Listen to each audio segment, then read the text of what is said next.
Uh, if you had an opportunity to go to the outer islands some years back, and some of these places have now been the schools have been renovated, or actually new buildings have been built, you would have been surprised when you go there and see that there were only some of these schools had no roofs up. There had been buildings that had been built during the trust territory era and had just been falling apart. So the first priority of the Ministry of Education under the compact was just to get these classrooms fixed. And it hasn't been easy because like the ambassador had said, the distance and transport between here and some of these remote islands, it can be really difficult. But I think I can agree with the ambassador that I think we have at least built a number of classrooms that really we can be all proud of. But now the question comes in, well, if you have a nice building, then do you get educated children in that building? And that's where the Ministry of Education come in. I can't really answer that question, but I know that we are trying to get our teachers qualified as teachers, and I think one of our programs is through the College of the Marshall Islands, is to train teachers to be certified. I think one of the requirements now in the Ministry of Education is that you will have to get certification in order to teach. But we also have a problem in recruiting teachers, qualified teachers, that is. A lot of the qualified teachers have decided to move on to other greener pastures with other ministries or agencies of the government or in the private sector, and that has to do with the compensation package that is offered to them, and it's something that we are looking at very closely, and I can't really speak for the Ministry of Education because I don't know what their plans are at the moment, but I do know that it's something that has come up in the cabinet, the question of salaries of teachers, and we have discussed it on a number of occasions, what we should do to attract teachers and how we go about keeping those that are qualified in the classroom. So that's the kind of best answer I could give at the moment, Dave. I don't know if I fully answered your question, but thank you. And so I've seen a lot of change, here. Over the years, I've had students in my classes who are outer island teachers, and some of them have taken our classes on the same level, which is on the developmental level, before you reach credit level education program. Some of them have taken the same course that I taught 3 times, and still were not able to achieve enough skill to move on. This was a number of years ago. I've also had, I write a lot of letters of recommendation for scholarships and for jobs and what have you, many, hundreds. And I've had students come to me who tell me they've applied for a job as a teacher, and they're still in maybe second level of developmental education, and they want to go to outer island and take a job as a teacher. And I feel badly about that, and I don't give them the letter of recommendation, but I counsel them about committing themselves to building their own skills so that they can go into the classroom. But I'm gradually seeing a change here, and what I want to say is now after 10 years here at CMI, I see the quality of the students coming into our classrooms as being noticeably higher than it was in the past. I think that somewhere there must be some kind of a focus and some kind of work happening in the schools that bring somewhat more qualified students to us. And also, you may have heard that our students that come in at the very lowest level, which is developmental level 1, so they have to go through 3 semesters of remedial work before they can even begin their programs. 5 years ago, only 4% of those students ever graduated, and last year it was up to 29%. So this is encouraging to us because we see improvement, but it's, what I'm wondering is, what's the relationship between what we're talking about tonight, which is the Compact of Free Association, and the responsibilities and resources available to, other resources available to our local education professionals to enable us to have more qualified teachers in the schools as soon as possible, because that will put more qualified students on our list of applicants for CMI. And just one other thing, I have a dream that, you know, for instance, with this new fiber optic, I just upgraded my computer at home. It's really very good, this fiber optic.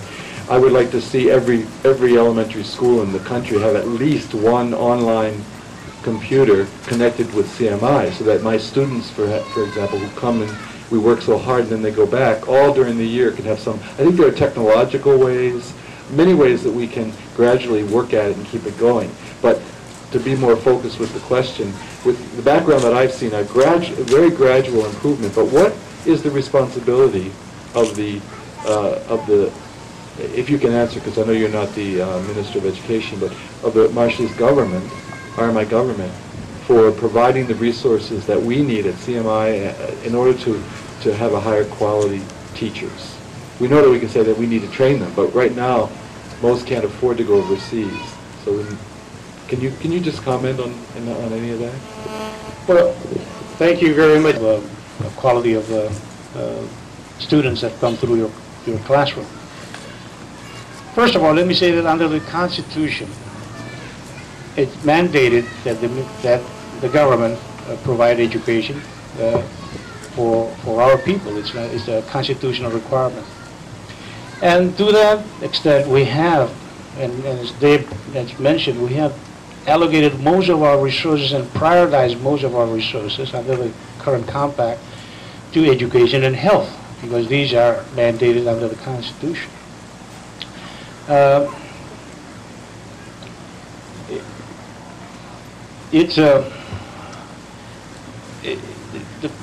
question, if I may try to answer your question this way, part of the problem that I see it, not being with the Ministry of Education, is that if you talk to a lot of these people who come from the outer islands, they want to live in a, they want to live in an environment where there's easy to get access to a cola and to go and see a movie, or to ride on a taxi, or to go and buy a popcorn in the store. It's easy life for them to live in the city. And so it's not very attractive to send people out to the outer islands. You have seen a lot of these people that have basically come to live in Majuro or Evi and look for other jobs. And so, like I mentioned earlier, it's really, you're in a dilemma, because you want to have them trained so that they're professionals. But in order to do that, you have to make it attractive for them to go into the education profession in the first place. Because most of them, obviously, if they're trained, they will be sent back to the outer islands, because that's where they're trained as elementary educators. So it's not easy. You have to make it attractive. That's I was talking about the compensation package. But be as it may, I think the resources that we have put into the Ministry of Education in particular have been to the most part well spent in terms of facilities, in terms of the attempt to train teachers and train professionals. We have to the most part been successful, but there is always an issue of how many more teachers do you need, and I think we need plenty more. It's a question of what can you do to attract them to go into the teaching profession. If you ask, I bet you if you ask a college student here on the campus, what he wants to do in the future, you won't talk about the education profession. They will be talking about be a lawyer or a doctor or even a pilot or something else. But education, it's not a very attractive field of profession for them because of a number of reasons I pointed out. I don't know if I can answer your question, but I'm trying to give some answer to a question that is complex, and I don't really have all the answers to it. I'm sorry if I can't provide the answer. I'm President of the Chamber of Commerce. I have some question to ask you. Philip, the first question for the business international, and you mentioned something about the jobs. And I, as a Muslim, is very much concerned about all these taxes. You know, the taxes are run by our local boys. And our local boys cannot afford to pay for a car to have their own taxis. So what they do, they go ahead and ask the Chinese business people to give them the car so they can tax it to make a living. So I wonder whether the Chamber of Commerce was wondering what they can do to help these people who are jobless and they need job to make a living here in Metro. And kacitawa so coming ilo Chamber में आ रहे लोग आइलैंडियन को मालूम ना कि आल भी लगा रहे हैं मगर टैक्सी ड्राइवर में पिलगन रने भी पिलो माजलिन रही हैं हम चला गया बजाय दिन कलाला में ओनर में वाहन चमन रिले require बोलें कलाला में हम को मालूम ना कि बैंक में आ रहे हैं वो मासा वाले तिलल में बैंक तो वो मालूम ना कि कम माने लोन में लगा रहे हैं पर मेरे वो रखा पर इनके कम माने टैक्सी हम जब ले लो perakaman pilgrim orang car. Bagi orang kalalaman pengen, yang pengen ni pernah kemain nur. Kemarin laman kawan wawinin, man kudu juga orang lain mereka job di dalam aja yang lain. Kaji lebih kaji kenal kenal legain. Jauh bor kenar kaji ni licin kare. Kenika kenal cara mereka kebeli jurul melele takat terus. Ya, lalu.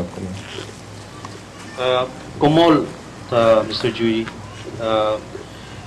Eman kaji dengan eme ewan wadalak jen kalamalwan Chamber of Commerce dengan Jaberot concern comments lamanakwa ke melelewujud me charja blukun kainojin par mejege im loi aga man ngai rej walling tak ni madraji jen kajion lale jen marong ko charbol pen le wawo na wujba tugo chun wawo ne kan Liwa arana matar, liwa nailing gain kan, and what I'm suggest, charbol bin bank, the moment bank, a bank of major, bank of warm, the student which are monon, bank away, charring.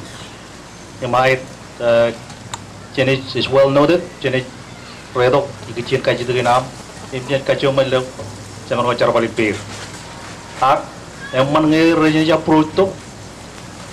Most of them rajala kacero, and from a protohum, Janichi beer, in Kurdolo Yen John Quaila, I pension committee and chamber, for General Charbol beer, Umkonoan, Diogenes Manop to the Pirata solution in many more. Getting this and pushing this PNA thing, and that's why I'm wearing this shirt. I was in this meeting, but it's the party to the Nauru Agreement, which basically is a group of 8 countries in the Pacific that have the most tuna resources in the Central and Western Pacific. And this combination of this group of countries is precisely for the reason that we want to have more of our economic resources with us. And that would also go into building our economy and helping us to sustain the economy after 2023. And it's a vision that it's not